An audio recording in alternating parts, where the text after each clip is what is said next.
بسم الله والحمد لله والصلاة والسلام على رسول الله ولا حول ولا قوة إلا بالله. اشرح لي صدري ويسر لي أمري واحلل عقدة من لساني يفقهوا قولي. إخواني وأخواتي السلام عليكم ورحمة الله تعالى وبركاته. اليوم إن شاء الله الشيخ va rentrer dans شنو السورة اليوم؟ إن شاء الله. سورة هود. Quel est le classement? شحال الكلاسمون؟ في القرآن؟ Non. 12, sous Youssouf. 11e, c'est la sourate 11. Et la sourate 10, c'est laquelle? Là, Tauba, c'est 9. Younous. Tauba, c'est 9. Elle est descendue à l'année 9. Mais ça nous permet de garder un petit peu en tête. Et sourate Houd, Alif Lam Ra, comme les autres sourates que j'ai dit hier,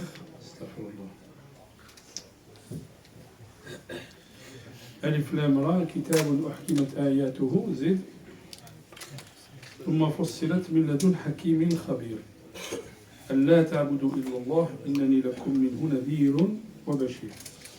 Écoutez bien l'ayah الأولى, qu'est-ce qu'elle dit? Allah subhanahu wa ta'ala, ألف لام را حروف المقطعة. Prends 10 minutes, c'est حروف المقطعة. الحروف المقطعة هي الحروف التي بدأت بها الصور, les lettres par lesquelles ont commencé certaines sourates. Elles sont au nombre de 14 sur 28 harf في القرآن. Nous n'avons, personne ne peut vous dire exactement ce que ça veut dire. Allah subhanahu wa ta'ala, il l'a laissé comme ça, comme un signe. Alors, on ne parle pas de miracle في القرآن. L'I'jaz, ce n'est pas le miracle. L'I'jaz, c'est le terme français qui se rapproche le plus, c'est l'insupérabilité du Coran. L'insupérabilité du Coran, il y a quelque chose qu'on ne peut pas imiter. Et quelque chose qui reste extraordinaire par rapport au langage commun des humains.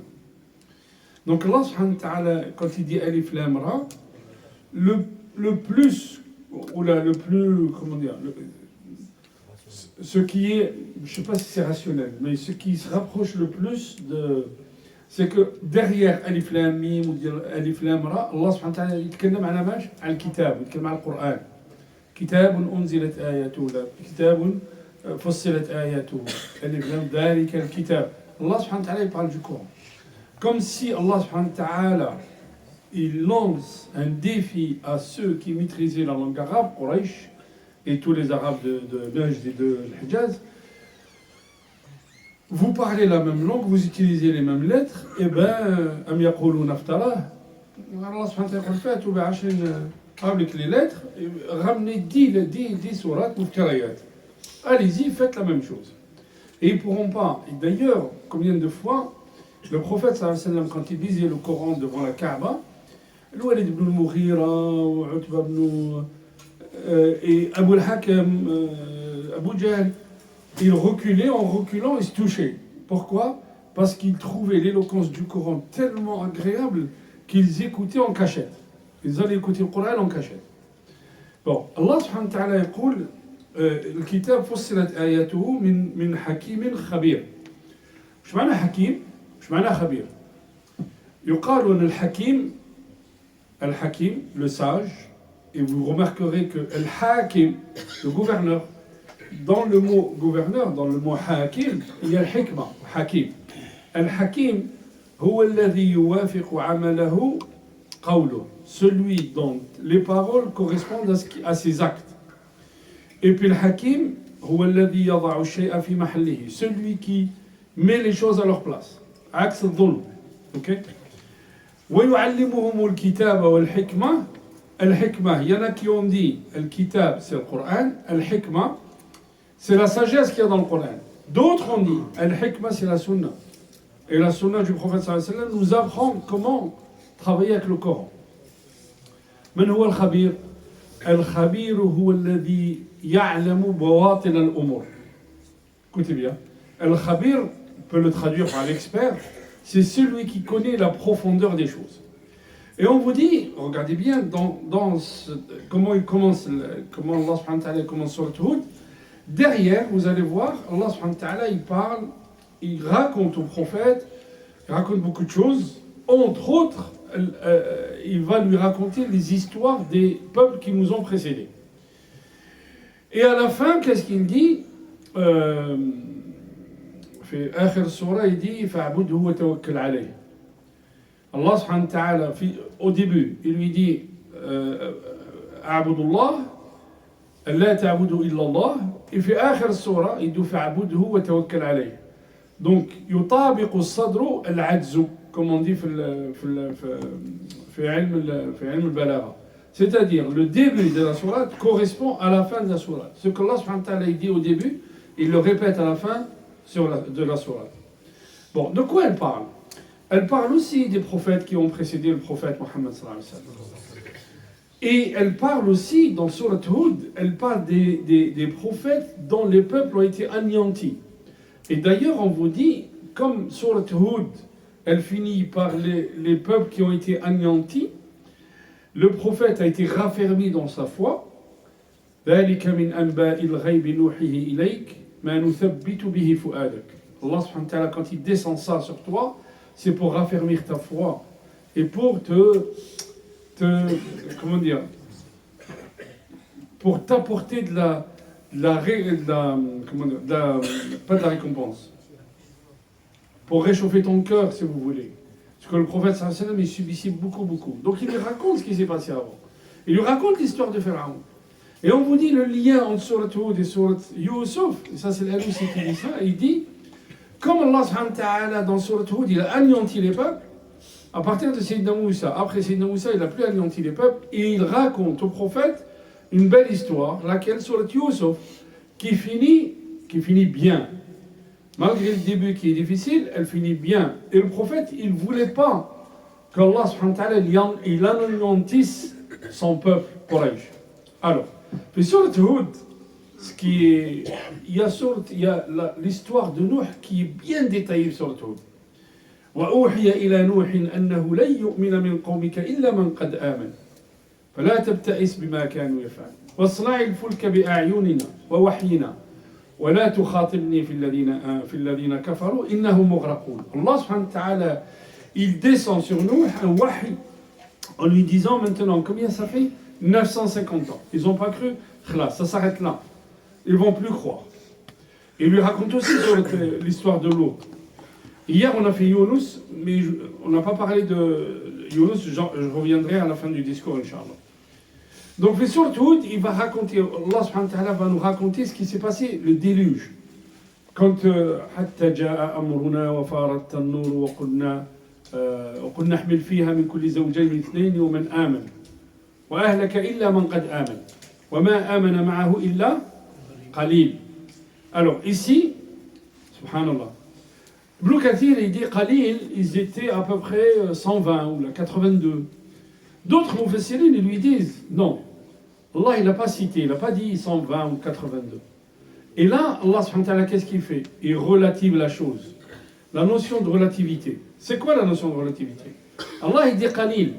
Si vous comptez, Qalil, si vous comptez les musulmans en Chine, ils sont 80 millions, mais ils sont Qalil. Les musulmans en France, ils sont combien? Chacun il nous dit 5 millions, 6 millions, 10 millions, mais ils sont Qalil. Donc la notion de relativité, elle est là. C'est-à-dire que ceux qui ont cru en nous, ils n'étaient pas nombreux. Bon, et Allah subhanahu wa ta'ala va faire jaillir l'eau de la terre, et la pluie ne va pas s'arrêter de tomber. Et Nuh, il fait dans son arche, il fait monter min kulli zawjayn ithnayn. ونادى نوح ابنه وكان في معزل يا بني اركب معنا ولا تكن مع الكافرين. Il appelle son fils, monte avec nous. Surtout, écoutez le cheikh quand il dit tout à l'heure. Monte avec nous, ne sois pas avec le kafirin. قال سآوي إلى جبل يعصمني من الماء. Je vais aller dans une montagne qui va me protéger des flottes. قالوا لا عاصم اليوم من أمر الله إلا من رحم وحال بينهما الموج فكان من المغرقين. صح. Allah subhanahu wa ta'ala après il parle de Safina, استوت على الجود وقيل الحمد لله رب العالمين ونادى نوح ربه. Allah subhanahu wa ta'ala il nous parle de Nuh. Parce que Allah subhanahu wa ta'ala il a dit à Nuh, il va faire périr tout le monde sauf Ahlak. Et qu'est-ce qu'il dit Nuh? قال نوح ونادى نوح ربه قال رب إن ابني من أهلي. Mon fils, il fait partie de ma famille. وإن وعدك الحق وأنت أحكم الحاكمين. Toi, tu es le meilleur des sages. Qu'est-ce qu'il lui dit Allah? يا نوح إنه ليس من أهلك إنه عمل غير صالح إني أعظك أن تسألني ما ليس لك به علم. أنا نهضر على القرآن يا أخي الكريم. إني أعظك أن تسألني ما ليس لك به علم.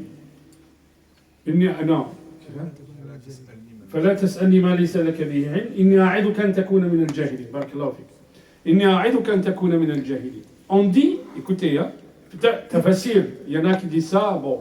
Il y en a qui disent c'est l'israéliyat, mais je vous le dis quand même. Il y en a qui disent que Noé, il a pleuré pendant 40 ans pour ça.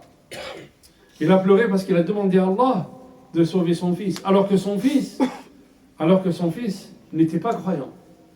Et là, on vous dit, Ulul Azmi min ar-Rusul, un des meilleurs prophètes. Son fils, il sort, mais complètement à côté. Alors Sayyidina Ibrahim, il dit à son fils, je vais t'immoler, il dit à Batif al-Matoumar, fais ce qu'Allah subhanahu wa ta'ala te demande. هذا نبي أولو العزم من الرسل وهذا نبي رسول من أولو العزم من الرسل. Pourquoi celui-là son fils il sort du chemin et celui-là son fils il répond favorablement? C'est quoi le secret? Vous savez ce que c'est le secret? Le secret c'est la mère. Nuh, sa femme, elle n'était pas croyante. Donc son fils il sort comment? Et Hajar, quand il la laisse dans le désert, qu'est-ce qu'il lui dit? Allah amaraka bidalik. Allah il t'a donné, il t'a ordonné ça. Et bien, il ne va pas nous perdre. Regardez la foi. Comment la mère a transmis la foi. Et la mère, c'est tout. Hein. C'est pour ça que le prophète il dit choisissez la mère de vos enfants. La mère, c'est tout. Vraiment, c'est tout. Bon. إنه ليس من أهلك إنه عمل غير صالح إن أعيذك أن قال ربي إني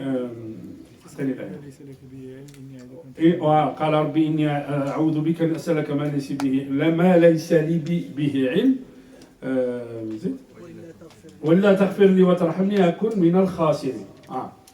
قيل يا نوح اهبط بسلام. Ça je vous l'ai dit hier. Mais quand vous me regardez, vous ne voyez pas l'Ijaz. Faut ouvrir le Mus'haf.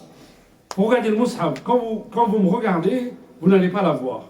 C'est pour ça que quand on fait le Coran, chaque élève il a le Mus'haf devant ses yeux. قيل يا نوح اهبط بسلام منا وبركات عليك وعلى ممن معك سنمتعهم ثم يمسهم منا عذاب أليم. Comme il en a dit, 16 000. 16 000 dans une phrase, dans une ayah. Elle est là, l'insuperabilité du Coran. Si vous prenez une phrase en français, vous mettez 16M, je sais pas, on va vous dire, il y a de la redondance, il y a on répète, il y a de la répétition, de la redondance. Non, في القرآن, regardez comment c'est beau. Mais Allah subhanahu wa ta'ala, في سورة نوح, في سورة هود, à chaque fois, Allah subhanahu wa ta'ala, فاصبر إن العاقبة للمتقين ذلك من أنباء الغيب نوحيه إليك ما كنت تعلمها أنت ولا قومك. Même ton peuple, il ne connaissait pas ces choses-là. Alors je ne sais pas si vous imaginez, vous êtes dans le désert, loin de tout. Il n'y a pas Google ou Internet, il n'y a rien. Il n'y a pas l'AFP. Non, il n'y a rien. Dans le désert, Allah subhanahu wa ta'ala vous raconte l'histoire de Balqis. Allah vous raconte l'histoire de Salomon. Allah subhanahu wa ta'ala vous raconte l'histoire de Nuh avec son fils. Wastawat ala al-Judi. Allah subhanahu wa ta'ala vous raconte où est-ce que la safinat Nuh, elle s'est arrêtée. Dans le mot Harare, on dit en Turquie aujourd'hui. Wallahu a'lam. Allah subhanahu wa ta'ala dit تلك من أنباء القرى نقصها عليك ما كنت من أنباء الغيب ولا من أنباء القرى؟ نعم من أنباء الغيب أنا في القرى في المعلقة نقصها عليك ما كنت تعلمها أنت ولا قومك فاصبر إن العاقبة للمتقين. Il lui dit si ces gens-là ils ont subi ce qu'ils ont subi, toi aussi tu vas subir. Et vous aussi vous allez subir. Pourquoi? Parce que qu'est-ce qu'on a dit? Le Coran de quoi il parle? Le Coran il parle de ce combat entre la tyrannie et la réalité et la vérité. Vous voyez, il y a des gens qui veulent nous détourner de ça. Ils veulent nous détourner de ça, de ce que dit le Coran, l'ub le Coran. Alors ils nous parlent des choses qui vont occuper les gens, qui vont occuper les jeunes. Quelle est la taille de ta barbe? Comment tu dois faire tahiyya? Vous voyez, ils nous occupent de ça. Allah subhanahu wa ta'ala de quoi il nous parle dans le Coran? وما لكم لا تقاتلوا في سبيل الله والمستضعفين من الولدان من النساء والولدان يقولون ربنا أخرجنا من هذه القرية الظالم أهلها. De qui il parle Allah ici? Il parle des injustes qui ont pris en tyrannie des faibles, qu'il faut les soutenir. De ça dont il parle Allah subhanahu wa ta'ala dans le Coran. Comment on peut délaisser des ayats comme ça, ayats azima dans le Coran? Pourquoi ces gens-là qui nous parlent de ça ne nous parlent jamais awfu bil uqud, ne nous parlent jamais des contrats, les contrats commerciaux? C'est que le premier qui a fait la CRL, c'est les musulmans. Haqq al-shuf'a, j'en parle tout le temps. Haqq al-shuf'a, c'est le droit de préemption. Le premier qui l'a mis en place, c'est qui? C'est les musulmans. Ces gens-là, ils ne nous parlent jamais de ça. Ils ne nous parlent jamais de l'uqud. On ne parle jamais de la vraie vie. Vous voyez? Dès qu'on sort de la mosquée, après, allez, vas-y, le crédit à la BNP, vas-y, il y a pas... Il y a la mosquée, qui est la religion, la mosquée. Tu sors de la mosquée, c'est une autre vie. Non, l'islam, c'est pas ça. L'islam, c'est pas du tout ça. Quand Allah subhanahu wa ta'ala nous parle de Nuh, prends l'ibra. Quand Allah subhanahu wa ta'ala nous parle de Hud, prends la leçon. C'est ça ce que ça veut dire. Et c'est ça le Coran. Le Coran, il nous lie à la vie de tous les jours. Mais si tu lis le Coran ici à la mosquée, tu sors, tu es un autre homme. Non, non, non, non. Et vous savez, quand tu fais Surat Al-Imran, Allah subhanahu wa ta'ala, il dit, quand le Sahaba, il dit, Anna lana hadha, Anna la... Attends l'ayah. فإذا أصابتكم إصابة بما كسبت أيديكم قلت أن لنا هذا. Quand il y a quelque chose qui vous touche, tu dis, mais d'où ça vient ça? Ben, vous savez d'où ça vient? Chacun, quand il a des choses dans sa vie, il revoit son comportement avec Allah subhanahu wa ta'ala. Il revoit son comportement. Et c'est là où on revient à Surat Yunus. Yunus, qu'est-ce qu'il a fait, Yunus? Yunus, dhahaba mughadiban. C'est-à-dire il est parti en disant que son peuple, il ne va pas réagir. Khlas. Il a fait da'wa, et son peuple, donc il est parti. Il monte dans un bateau qui devait partir. Et on lui dit non, on ne peut pas te prendre, on est déjà chargé. Non, non, non, je vais monter. Il monte. Quand ils sont au milieu de la mer, il y a la houle qui se lève. Et qu'est-ce qu'on fait? Eh bien, on va délester le bateau. Comment on va le délester? On fait un tirage au sort. On fait 3 fois le tirage au sort, 3 fois c'est Younes qui sort. Et on le jette à la mer. Et quand il se retrouve au fin fond de la mer, dans le ventre de la baleine ou la l'hout, Allah subhanahu wa ta'ala l'a appelé, qu'est-ce qu'il dit? Il reconnaît qu'il a fait un péché. Il reconnaît qu'il est sorti sans l'autorisation d'Allah subhanahu wa ta'ala. La ilaha illa anta subhanaka inni kuntu minadh dhalimin. Ça c'est aussi une leçon pour nous. Quand j'ai un problème, ben je revois ce que j'ai fait. Tout simplement. Qu'est-ce que j'ai fait et qu'est-ce que j'ai mal fait avec Allah subhanahu wa ta'ala. Je ne vais pas trop tarder les frères parce qu'on en parlera tout à l'heure, Inch'Allah. Barakallahu fikum, aqulu qawli hadha wa astaghfirullah li wa lakum, astaghfirullaha lakum wa ghafurur rahim.